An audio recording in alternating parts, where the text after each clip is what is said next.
Okay, so welcome everybody.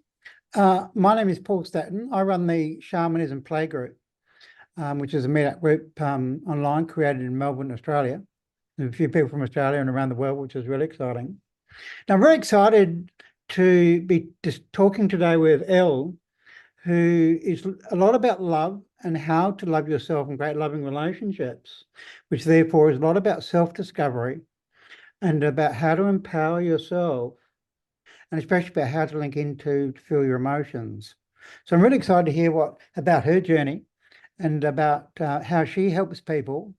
So, and she'll probably ask you questions about what's going on for you. So without any further ado, I want to introduce Elle. So welcome on, Elle.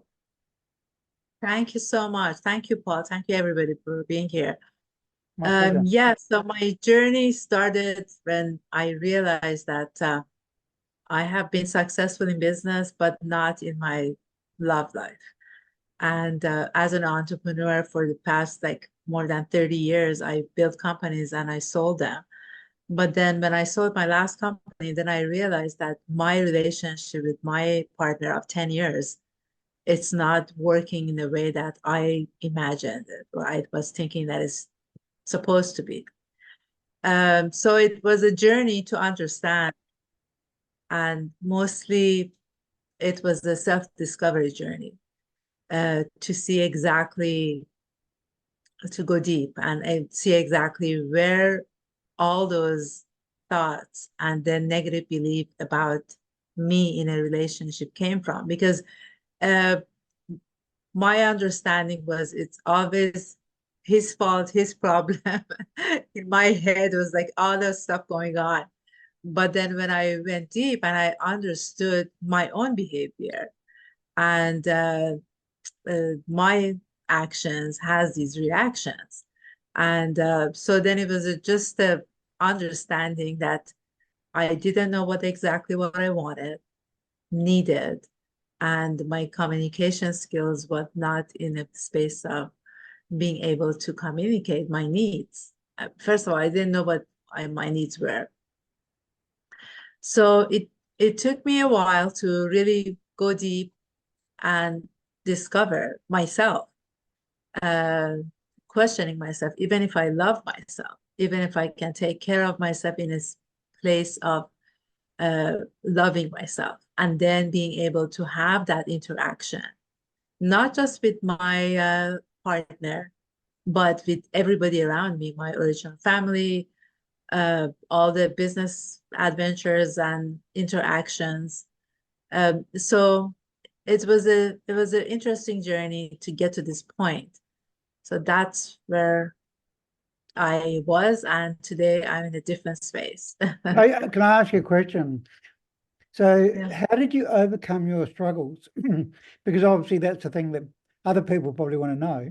So Yes. how did you overcome your struggles to love yourself? What do you feel was some of the key things that you did and discover? Yes. So I think the first number one is that commitment that you give to yourself. So my commitment to myself after being successful, I mean, seriously, I've had a recycling company of electronics. I had like 20 people working for me. I had contract with all the cities in California. So then I said to myself, I have been doing all this stuff, but that interaction, what is here that is not working? So my commitment was to find out exactly what has been going on and what have I been doing that is wrong, or anything that I have to improve. So that commitment kind of opened my eyes and my heart to go deeper to understand myself. Took classes, took some seminars, read a lot of books, but I came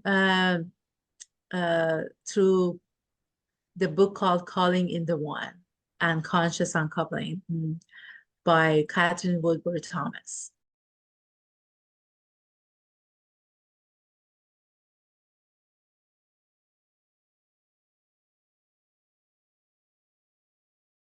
And I took a class with her, I became so really involved in that interaction. And I'm actually, my certifications, two of them is from her.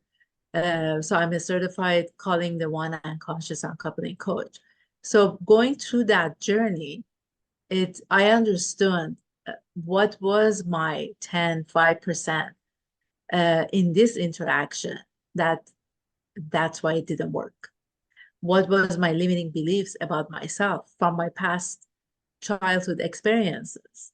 And how am I going to go beyond that past experience and be the woman that I'm here today, not that 4 or 5 year old of the past?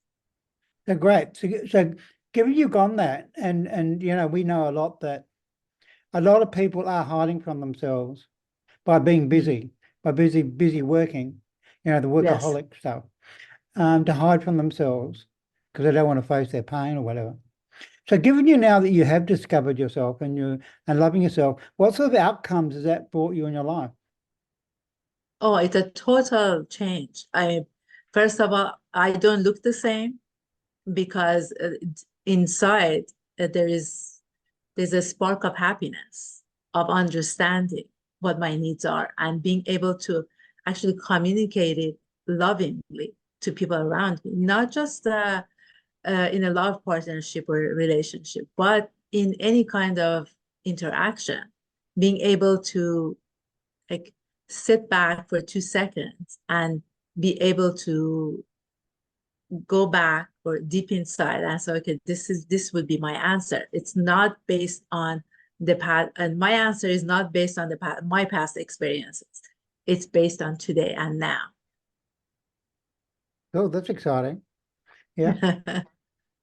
So how do you, so given what you've learned now in terms of helping other people, what do you feel is unique about your approach and how you help other people commit to themselves and love themselves and create similar outcomes to what you've created for yourself?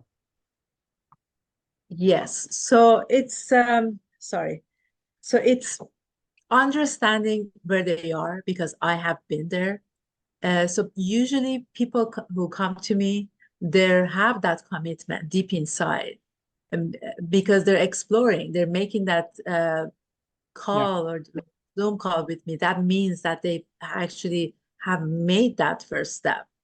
So I always congratulate them. I say, you know what, this is your first step. I congratulate you. Let's have a chat and see where you are and where you want to go. So it's a lot of people come to me and they know what they don't want, but they don't know what they want. That's in Mm, life, basically, in yeah. relation, anything. So it's just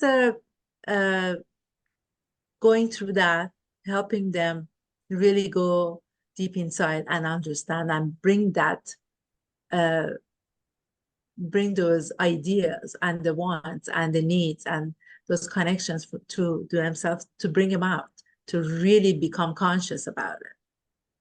Yeah. So from your experience of not only yourself and your clients, what do you feel are the main reasons people do hold limiting beliefs about themselves and feel unworthy or inadequate and not love themselves and therefore, might have that busy lifestyle like you used to have, hiding from them? What do you think the Yes. main reasons are that people create that game in life? It's there is always a gain when you do that. I'll give you my example and I'll give you my story so maybe you will better understand the process. So when I was 6, my grandmother, which was my first caregiver, I'm originally from Iran. So she left, moved to US without telling me that she moved, Wow. that I'm not going to see her. So that kind of mm, made me assume that everybody that I love, they leave me. So in those interactions, in the love interactions, I would, as soon as something that would happen, I will leave them before they leave me because of that belief that I had. So it took me a while to really understand what is my limiting belief. And it was, yeah, nobody loves me, everybody leaves me. Those were mine. Uh, and now, I mean, I can smile about it because I understand that that was my assumption based on that interaction with my past as a young child that I was. So everybody's limiting beliefs are different. Some are similar, but it Yeah. has to come to the space that they will, like, light bulb goes on and you totally understand Yeah. where you have been. Cool. So in terms of with your clients, what sort of processes do you take them through? Is it one-on-one, or is it coaching, or do you do courses, or what sort of process do you use to help your clients? So yes, I have worked with clients one-on-one, but I'm launching my group coaching program in March, and that's why we had a um, workshop last week on after Valentine's Day, and it's a 3-month program that they look at. I mean, the 1 hour a week that we get together, it's only for like 4 to 6 people to be in that group. So it's going to be a small group. And how we're going to work is I give them, I call it heart work. So they will listen to videos. They have some journaling to do, and we get together and then we process whatever has come up for them. And I also offer them, I mean, also a laser coach. So it will be a one-on-one, basically on that limiting belief that they have. So we do one-on-one so we can really go deep. And one before last is going to be a laser coaching, is a basically interaction with me so they can visualize where they want to be in their life, in their relationship, making money, any kind of space that they want to be with that. Because I believe that you can have it all: good health, good relationships, and make lots of money. Cool. Sounds excellent. All right. We might open up to other people. So if anybody else wants to ask a question or make a comment, you can just put your hand up if you like, a reaction, or just turn on your microphone. Anybody got any questions? I'm sure Anna Marie will have a question. Yeah. You got a question, Anna Marie? I actually didn't quite get, and I was going to write it in the messages, what program you followed. You mentioned it, but I couldn't quite get how you started. How did you start learning about yourself? Which course was it that you did? It's a book called Calling in the One. Calling in the One. The One. Thank you.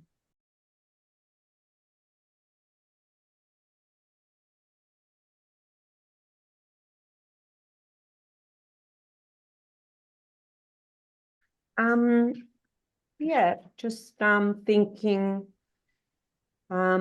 this idea of someone, and the forming of a negative belief in your mind about being left. I mean, it did happen to me with my dad dying when I was 18, and it was so sudden. He died of a heart attack. And this idea of leaving people before they leave you, it is, it resonates quite strongly. And yeah, it would be interesting to hear more about that, and yeah, and how you, yeah, I mean, of course, you work on yourself and finding out who you are. But yeah, how do you actually work with that belief? Yes. So there are, I mean, the interaction, my clients, it's the tools that I use to help them go deeper and find out exactly what made them. Yes, we have, consciously we understand the story, but then deeply, what did it make you feel? So it's a lot about going deep, putting your hand on your heart. I mean, I go through that exercise with them, and I ask them, how do you feel? I be asked as it's a younger self work that I do with them. So Anna Marie, that 18-year-old, the 17-year-old, we go back to that space and say, okay, how did you feel? How do you feel? And then we go through the feeling, we go through the emotions, and then we bring you back today as a 40-year-old woman, 50-year-old. What is the difference between you today and that 18-year-old? So it's a process. Yes, and well, in a sense, the tool, yeah, it is similar to the tools that also Paul is using. So it's like then you are actually, as a grown-up, you are bringing light into what happened, and you're bringing consciousness to it, and the very act of bringing consciousness to it makes it come out of the shadow and therefore make it dissipate. I don't think it will dissipate. It will come in and out till that 18-year-old become that 40-year-old woman one day, because some incident that happened again, we go through life, stuff happens. So if you ask yourself okay, so why am I sad today? Or what has happened that brought that feeling today? Is it because of this interaction? Is it because of that? Did it took me back to, it's a process that I teach you how to kind of question yourself when you get to that space, and maybe it takes a day sometimes to get out of that space. And then eventually it will take you 5 minutes because you know exactly how to ask those questions of yourself. Thank you. Yeah, sure. A comment I just want to make, because Anna Marie is one of my students, so that's why she's making those comments. Because one thing That's I do, great. because one thing I do in my teachings is helping people understand why things happen. Because quite often, especially as healers, we actually go through experiences. So why things happen? Yeah, why things happen, right? And by understanding why things happened from a bigger picture perspective, it takes off a lot of the pain and suffering. Because, I believe that quite often as healers, we go through deep experiences to learn things so we can be of service. So it's actually not a personal thing, whereas we tend to take it personal, and that's where the suffering comes in. Like for me personally, like I had a lot of issues with self-worth because I had a narcissistic father. And therefore I had issues around relationships too, because I didn't see a loving relationship from my perspective between my parents. But I feel I went through that for a reason, because I help a lot of people with self-worth, know how to deal with narcissistic controlling people. So, and when you understand that why it happens from a bigger perspective, it can help you understand that experience of, I'm rejecting people because I'm scared of being rejected. Right. And I know, because I've played that game as well. Right. Yeah, it's a game. But you know something? I believe that we are here for a reason. We all have our own purpose. Yeah. So if my purpose has been to understand this, forgive my grandmother, forgive myself, forgive people, my ex in that interaction, and forgive myself to be in that space for 10 years, then okay, what am I doing now?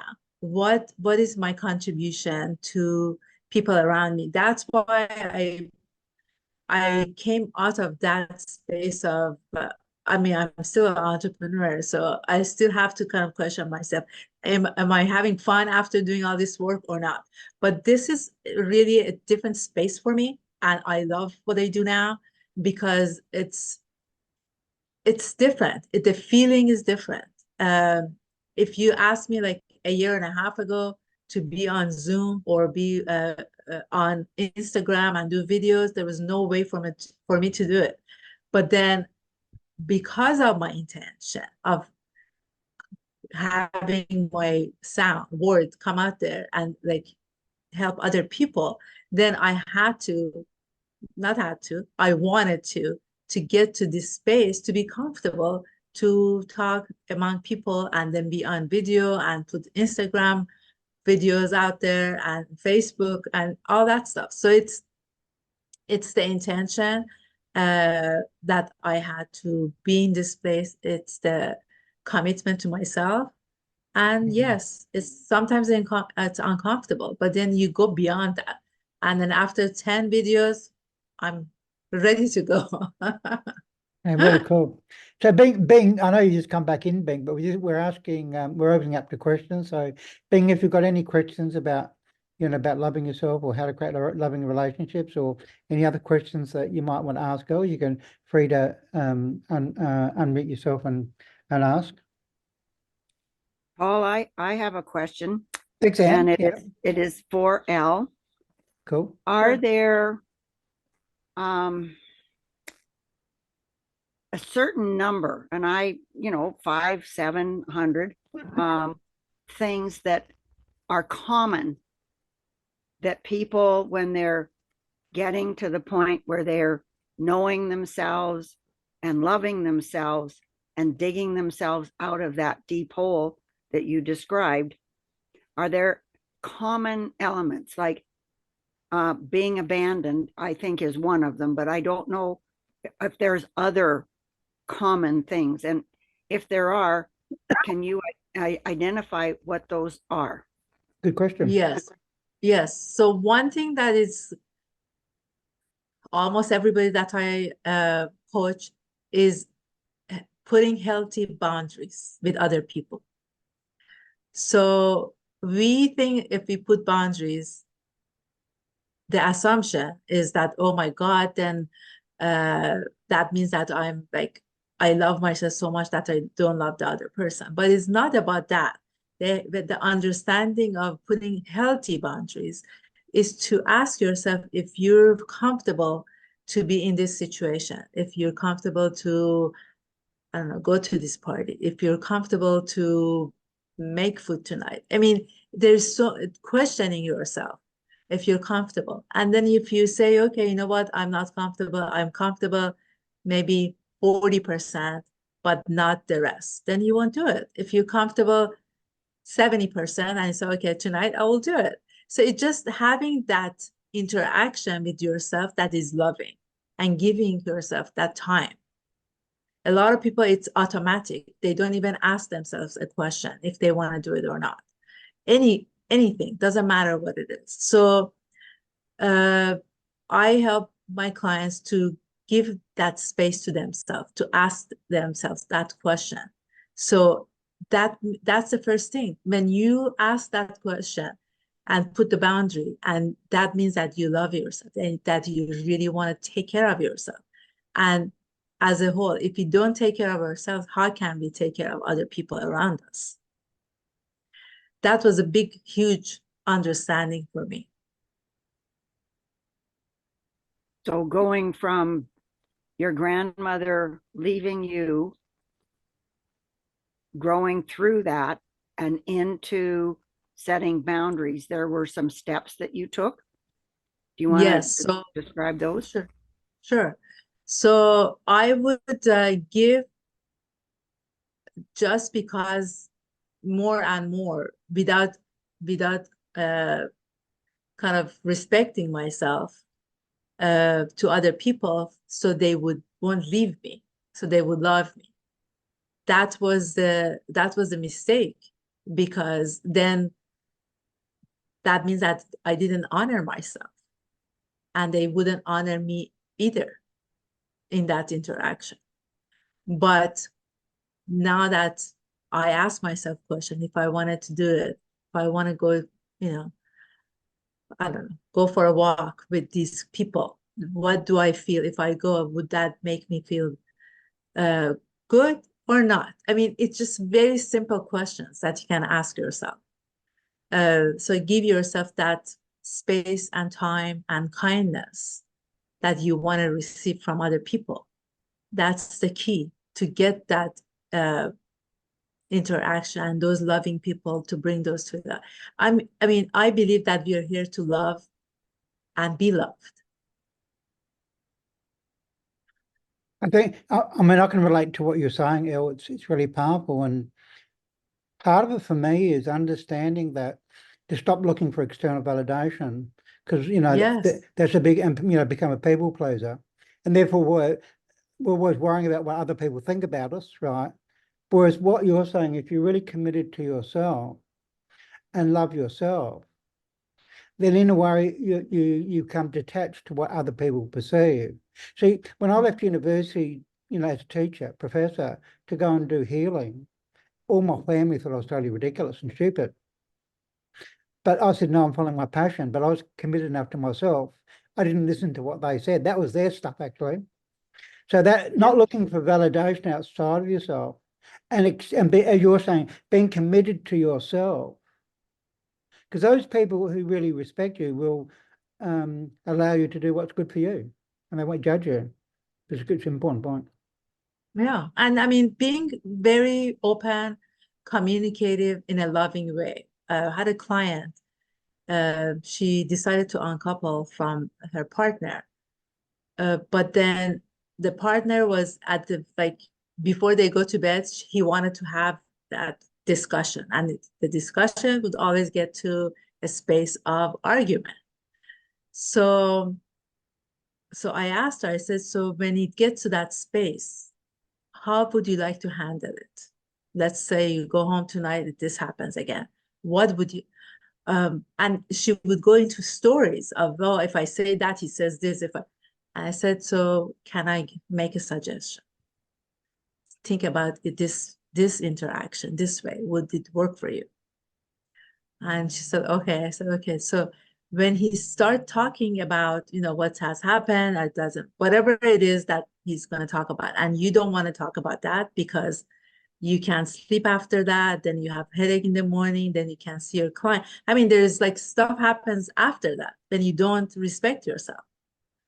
So I said, how about asking him that, you know, I understand you want to have this conversation right now, but it seems that I have a bunch of clients that I have to see tomorrow, and I really need 10 o'clock, past 10 o'clock, and I would be appreciated if you would wait so we can talk tomorrow morning, or at lunchtime, or after work, or this at 5, I don't know, 4 o'clock in the afternoon. Would that work for you? Because I would appreciate it if that happens. So I don't have to miss my morning clients. And I said, so how about if you do it this way? If you ask him this way, instead of starting the argument, and because it's not going to go anywhere, because everybody has their own, they're not listening to each other, they're just listening to themselves. So there's ways that you can interact, there's ways that you can communicate based on knowing yourself and knowing what you want and respecting yourself.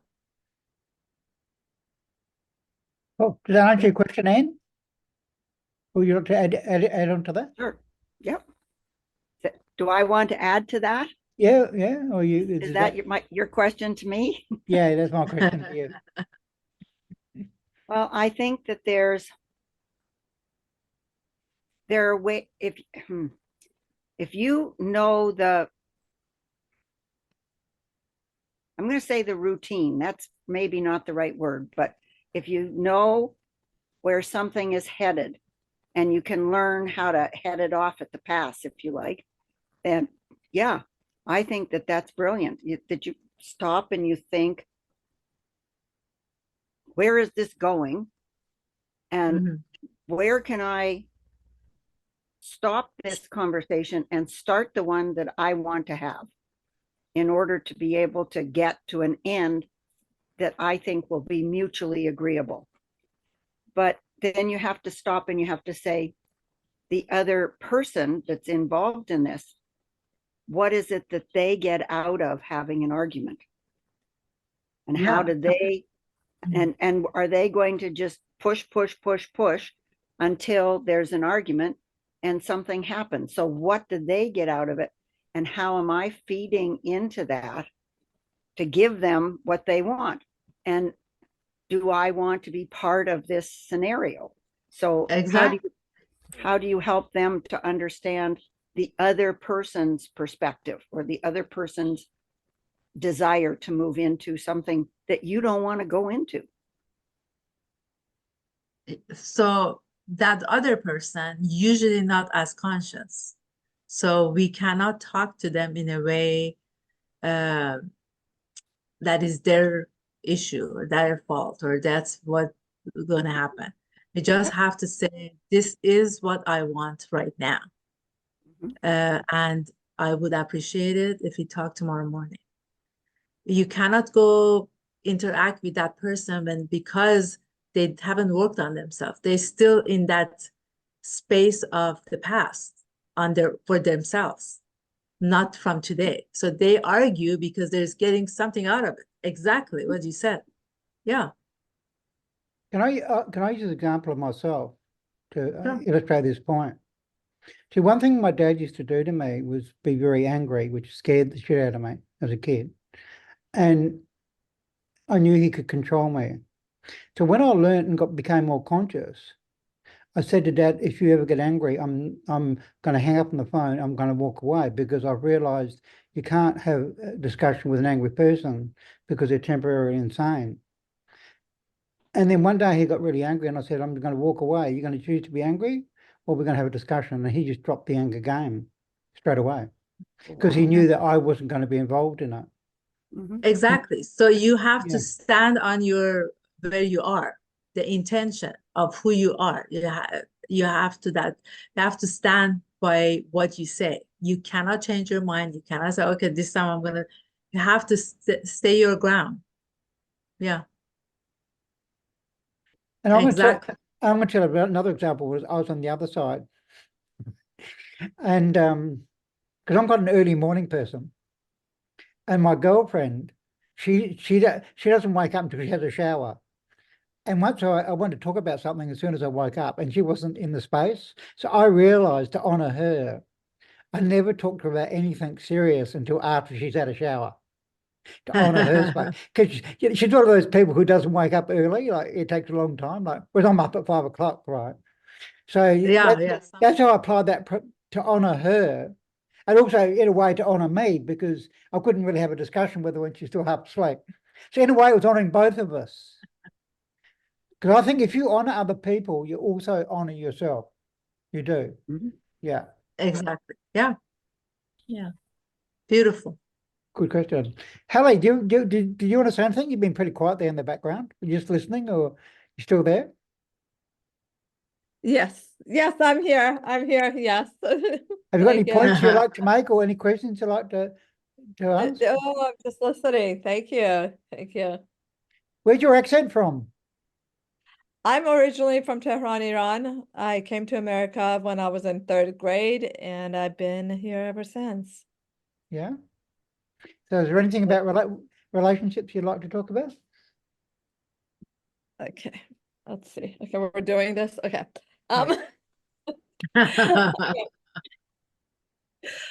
Well, I'll share my own experiences with all the stuff you're saying. I'm actually happily married to my soulmate, to my king right now. But before that, I've had a lot of relationship issues and struggles. I met the wrong guys, and I was in wrong relationships. And it was all about the self-worth and the self-love. My dad wasn't, he was busy at that time, and he was never at home. It was a while back, back in Iran. He worked with the Shah. So by him not being there, it built on the subconscious mind. It led me to choose the wrong man.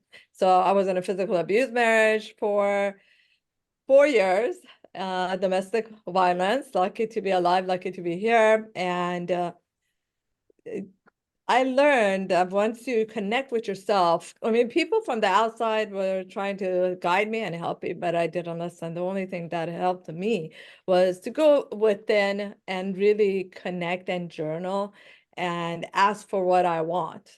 And that actually is how the doors opened for years. And I was consistent and persistent. I didn't give up asking. I was my own best friend and asking. And yes, I did read tons of books. I did go to therapy, and but the therapist, as soon as he wanted to put me on medication and stuff, I'm like, no, I'm not seeking any of that. I tuned out of all of them. And then I said, I'll do it myself, because it's being the holistic health thing. That's what it is. So once you love who you are, and that's where it all begins. And that's why I honor what Coach Elle says, because everything that she does and says, it's the root cause of everything. And I value that, because it is important at that time. I mean, I was in relationships back to back and not really happy. Yes. So, and it wasn't about the relationship, it was the love for myself, because I didn't love myself. I didn't appreciate who I am and what I was. I kept on criticizing myself. So thank you. Thank you. Elle, do you want to respond to that? Anything you would like to add to what she said? Yes, I mean, self-journey, self-discovery is the key, as Hala was saying. So she did it on her own. She went to therapy. So it's different ways of finding yourself, but that intention at the beginning, that you make sure you actually tell yourself, okay, this is not the space that I want to be. There's light in the end of the tunnel. So if you have that, then that means that you eventually are going to get to that space. Yes, it needs a lot of going within, understanding who you are, what has happened in the past, what's the assumption that you had from that interaction, and forgiving yourself, forgiving those people that, I mean, they really had no idea what they're doing. That was their assumption from their own past experiences. I just like to add in one other point, and then we'll get you to make a comment. It's quite interesting when people say, I attracted the wrong men. And in a way, that's actually not being totally committed to yourself for what you're creating to learn. Because I always believe we always create the perfect experiences for us to learn. It mightn't be what we want right now, but in a way, whatever we create in our life, and if we honor every experience that we create, that's a form of self-love. You know, if we feel bad about ourselves because we created something in a way that's a form of self-abuse. And it's a bit like Elle said, it's about, yeah, we go through these experiences and it helps us go to the other side. Because I'm sure in a lot of those relationships you talked about, how that you learned a lot, which has enabled you to be the lady you are today. Yeah. Yeah. We Yeah, learn from our experience. Yeah. Anne, did you want to make a comment? Well, it's more like I want to ask a question. So Okay. if we're finished with this part of the conversation, then I can start. Otherwise, I'll wait. Yeah, Okay. I think Bink has a question on the chat. Yeah, So yeah. she said, what does it mean? Yeah, what does it mean when you say love yourself? So it means that I'll give you an exercise and see how would it make you feel. It's a mirror exercise. So I invite you to, when you wake up in the morning, when you wash your face and look in the mirror, look into your eyes and tell you, you're so beautiful, you're perfect, I love you, and see if you can do that. Because a lot of us, and I was in that space before as well, when there is no self-love, we cannot be truthful to and look into our eyes and say, I love you. And it's the best exercise. I had a client who couldn't do it for at least a month. And then eventually he could do it, because then what happens for him was he thought that he's a bad person because of the past experiences, those interactions with his father in the past. So we make our assumptions based on our own experiences. And then the self-love has to be there deeply when you want to attract that kind, loving person to yourself. Because I give you another example. When you go to, when you traveling and on the plane, when you sit there, they say, you know, the stewardess comes and say, when there is a turbulence, any kind of emergencies, put the oxygen mask on yourself first, and then the person next to you. Even if it's a child, the best thing to put that oxygen mask on yourself. So imagine if you can do that. And how does that make you feel? That self-love in the morning, I love you, see how it makes you feel. Any anger, any kind of sadness, anything that comes up, we can work on. Cool. Comment for Haley. She said this is the best exercise to do every day, every morning and every night. So she already does it. So Yeah. Yeah. Okay, so we might go back to Anne now, because Anne had a point that she wanted to talk about. So Anne, do you want to bring that up now? Yeah. Well, I'm so curious about the different generations, because as we were growing up, each of us, we grew up in a different time or space of time. And then the next generation, and they grew up. And it seems to me that the issues that people would face, depending on which generation they were in, might be quite different. So the Gen Xers, the kids that are coming up now, might have something very different than the what do you call baby boomers. So I wondered if you would have an insight into that. With my experience, self-love, if it's not there, it doesn't matter how old and which kind of generation you have been.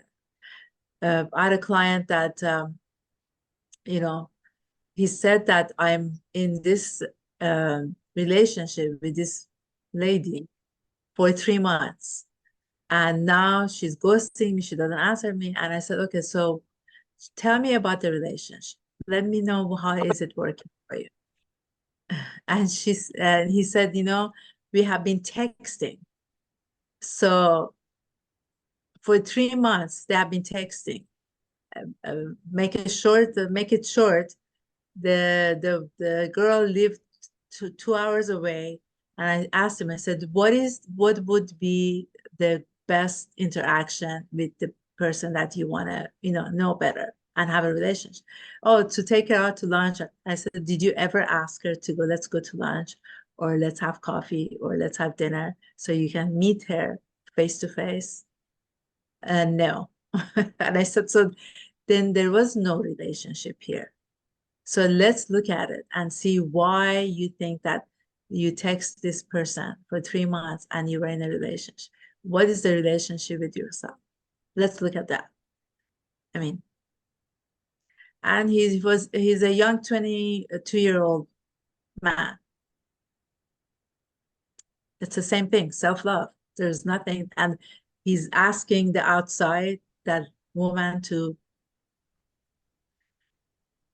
But would that be true for all generations then?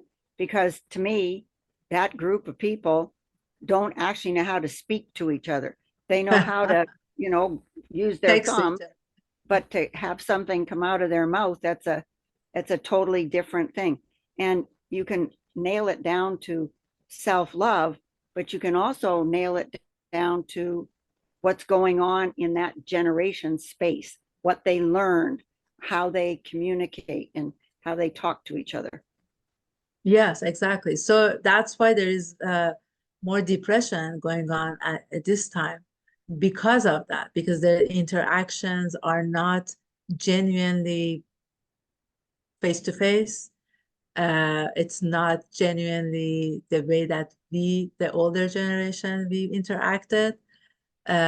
So they on the phone, on social media, and they're not interacting genuinely.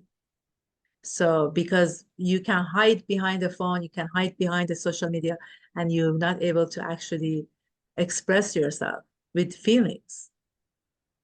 Yeah, it's a different world, it's different generation, but self-love still.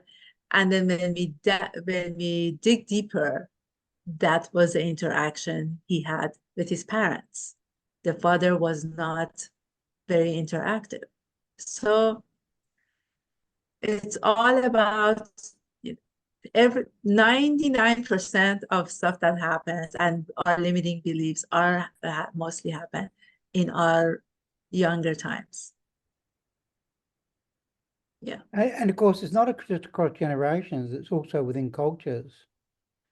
And, you know, for example, like I deal with a lot of people from a lot of different cultures. And for instance, if you look at someone from Indian culture, and there's certain expectations on women, right? And I'll give an example, like one of my clients, she's a health practitioner, but her whole family expects her at the age of 31 to be married with 2 kids, right? Now, she is loving herself by expanding and doing healing, but her family expects her to be doing other things. And that's where it's really challenging for her to love herself based on what she wants, based on a lot of pressure from the culture.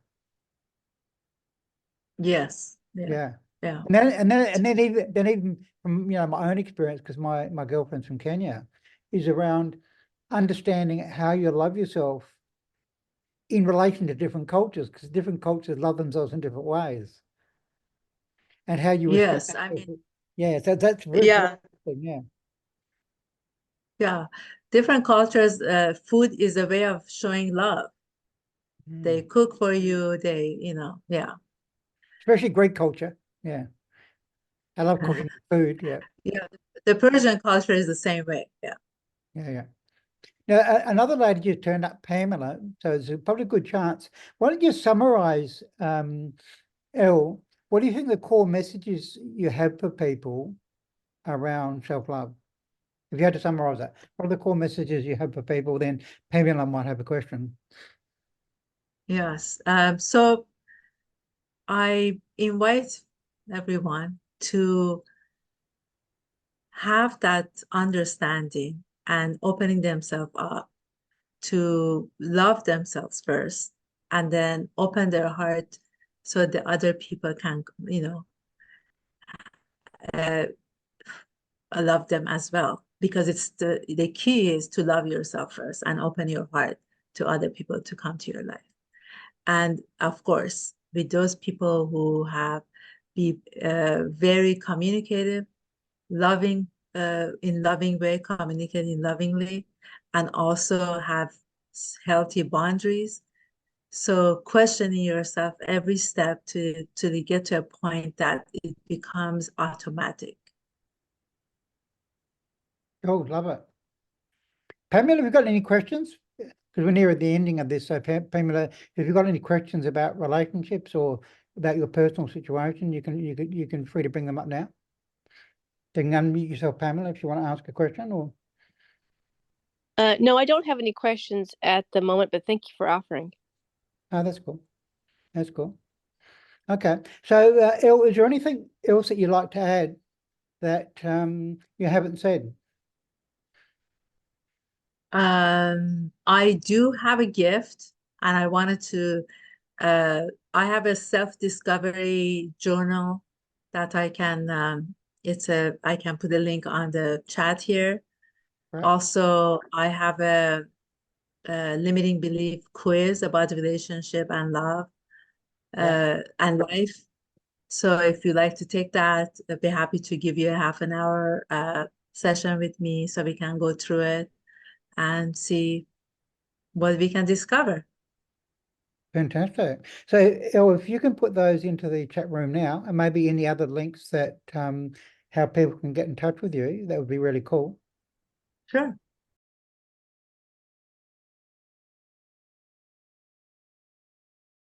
And just while you're doing that, I'm just going to let people know that Anne here is, I'm actually interviewing her next week. And Anne is from the Thankful movement. Now, I know I'm putting Anne on the spot here. Anne, did you want to say anything about the thankful movement? Just to get Well, I'm- people Yeah. I'm just interested? going to follow up from what Elle has said. Yeah. I don't think that you can truly be thankful for others unless you have a tremendous respect and love for yourself. Because what you do is you see a reflection of, I'm going to say a reflection of yourself, but it's really not of yourself. It's a reflection of the magnificence of the other person. And that's what being thankful to me is, helping that person to see all of who they are through your eyes, and actually through their own eyes as well. Does that Yes. sort of wrap it up? Thanks, Elle. That's great. Thank you. That's Yeah, good. beautiful. That's going to be great. So, Now that I've said the whole thing, I guess I don't have to be interviewed next week, right? yeah, but people want to know what's underneath all that, right? And of course, I'll just add into that comment because, you know, when you're thankful for other people, what you see in other people's in yourself. So by actually acknowledging and being grateful to other people and what they're giving to you is actually a mirror of yourself, right? You're actually at the same time, you're actually loving yourself. Yeah. Yeah. So anyway, I just want to thank everyone for coming today and participating, and I really want to thank Elle for giving her time and explaining what she's learned on her journey and how she can help people. And the links that she's put into the chat room, I'll put them under the replay of the video, which might be on some of Elle's platforms and also in the Shamanism Playgroup. I'll put them in there. So thank you, Elle. Thanks everyone for your time. And Thank you. Thank you, everybody. enjoy I know I think it's Friday night in the States or Canada, but it's lunchtime in Saturday in Australia. So yeah, thanks very much, Elle, for your time. Yeah, it's 6:30. Thank you, everybody. Thank you, Paul, for putting this together. Thank you, everybody, for the wonderful questions and listening. And I'm grateful. Thank you. Thank you. Okay. Thank you, Paul. Bye, everyone. Bye. Good Okay, night. see ya. Bye. Good night.